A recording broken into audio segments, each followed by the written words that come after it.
Sugbo, giila nga matahom nga dakbayan sa habagatan usa ka dakong pulong sa kanyang kasaysayan.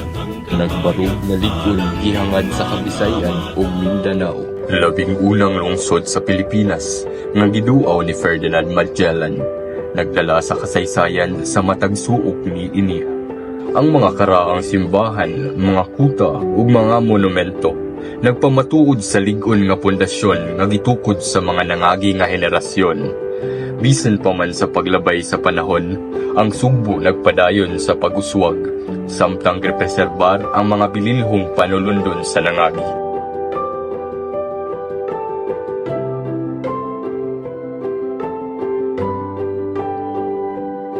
Sa ngalan tamahan sa anak sa Diyos sa Espiritu Santo, haklapan mo si Mungkapa ang leader sa gobyerno Senyor Santo Niño.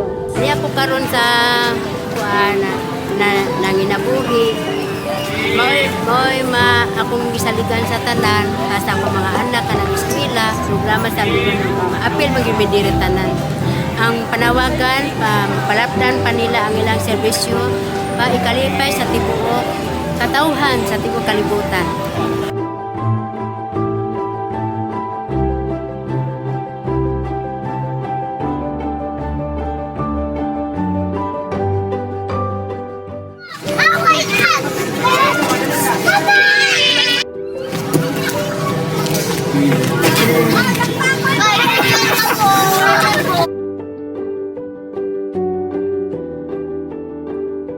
Pero dili malilong nga adunay mga sektor sa kinauyokang bahin sa komunidad nga nabiyaan o napasaglan kung kalambuan hang hisgutan.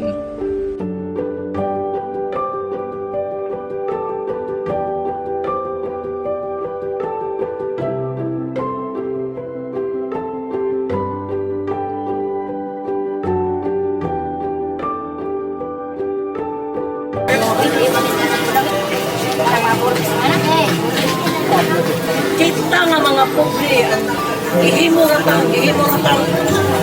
Ako edad 73 na, pero wala po pakilapasayan sa mga tao. Ginabang kami na ginabuhi, ako 73 na ito, nasaalang ito, kinala di ko kumubutar. Ay nga no, puputar pa ko. Sugod ko 2016. Pila? 16, 17, 18, 19, 20. 9 years na ka! Kaya kamusta mo yung paginabuyan na hindi? Buong ko salamat. Ano gusto may benish siya? Ano yung lalaki? Sa kinatibukan, ang Sugbo adunay dakong potensyal sa pag-uswag sa politikanhong pamaagi.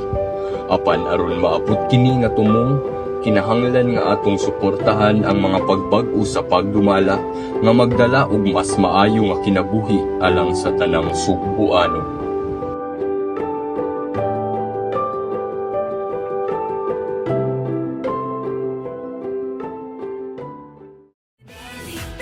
Iparinig ang ating tinig, Pilipinas. Makiisa at makibahagi. Tandaan tamang pagboto, gusto at tamang bilang. Pilipinas. Ingatan ng bayan.